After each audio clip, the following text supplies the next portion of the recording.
Ya pemirsa, kita langsung saja ke informasi yang pertama. Beli 20% saham perusahaan Filipina, ini kata Pertamina. PT Pertamina Power Indonesia atau Pertamina New and Renewable Energy buka suara usai dikabarkan akan mengakuisisi 20% saham perusahaan energi terbarukan asal Filipina, Citicore Renewables Energy. Nilai dari transaksi tersebut disebut mencapai 114,8 juta US dollar atau sekitar 1,86 triliun rupiah. Korporat Sekretari Pertamina New Renewable Energy, Diki Septriadi menyampaikan bahwa saat ini pihaknya masih terus melakukan penjajakan atas akuisisi tersebut. Pihaknya pun kini masih menunggu persetujuan dari otoritas terkait termasuk Kementerian Badan Usaha milik negara.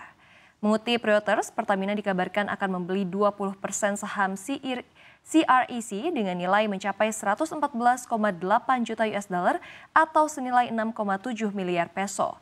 Sementara mengutip media yang berbasis di Filipina, yakni Pilsar Global, menyebutkan bahwa transaksi pembelian saham ini menandai investasi pertama Pertamina NRI di Filipina yang membuka jalan bagi masuknya Pertamina NRI secara strategis ke dalam pasar energi terbarukan yang sedang berkembang pesat di negara tersebut.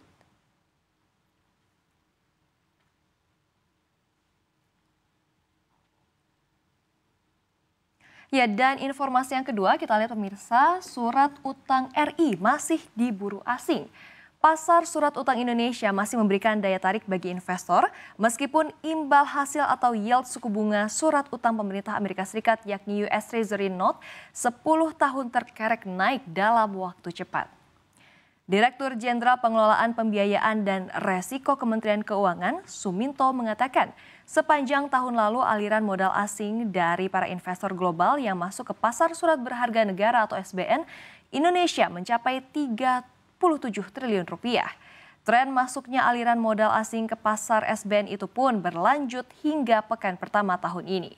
Mengutip catatan Bank Indonesia untuk periode minggu pertama Januari 2025, aliran modal asing yang masuk ke Indonesia senilai 1,94 triliun rupiah. Pada 9 Januari 2025 pun, pemerintah masih mampu mendapatkan penawaran tinggi dari investor dari hasil lelang surat utang negara dalam dua mata uang, yakni dolar Amerika Serikat dan euro, masing-masing senilai 2 miliar US dollar dan 1,4 miliar euro. Dari penawaran saat itu, pemerintah menarik minat investor global mencapai total order book 6,1 miliar US dollar dan 2,5 miliar euro. Final yield untuk tenor US di 5 tahun dan 10 tahun adalah sebesar 5,3% dan 5,65%. Serta tenor euro 8 tahun dan 12 tahun adalah 3,917 dan 4,251%.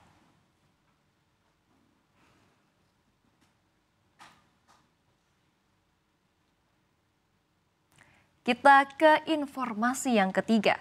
Sekjen PDIP Hasto Kristianto tak ditahan KPK. Sekretaris Jenderal Dewan Pimpinan Pusat Partai Demokrasi Indonesia Perjuangan Hasto Kristianto telah selesai diperiksa Komisi Pemberantasan Korupsi terkait kasus suap pergantian antar waktu calon anggota Dewan Perwakilan Rakyat dan dugaan merintangi penyidikan Harun Masiku. Berdasarkan laporan di Gedung KPK Jakarta Selatan, hari ini Hasto keluar sekitar pukul 13.25 waktu Indonesia Barat. Hasto mulai diperiksa sekitar pukul 9.59 waktu Indonesia Barat.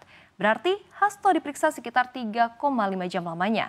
Hasto yang terlihat didampingi para pengacaranya tersenyum saat keluar dari gedung KPK dan melansir dari CNN Indonesia, belum ada penjelasan dari KPK mengenai alasan belum menahan Hasto. Hanya saja, berdasarkan Kitab Undang-Undang Hukum Acara Pidana KUHP, penahanan merupakan kewenangan penuh dari penyidik.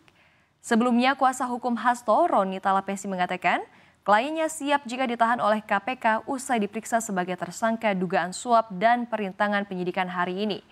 Roni menjelaskan kesiapan Hasto untuk ditahan telah dikatakan kliennya beberapa waktu lalu. Ia menyebut tidak ada perubahan sikap Hasto dalam menghadapi kasus ini.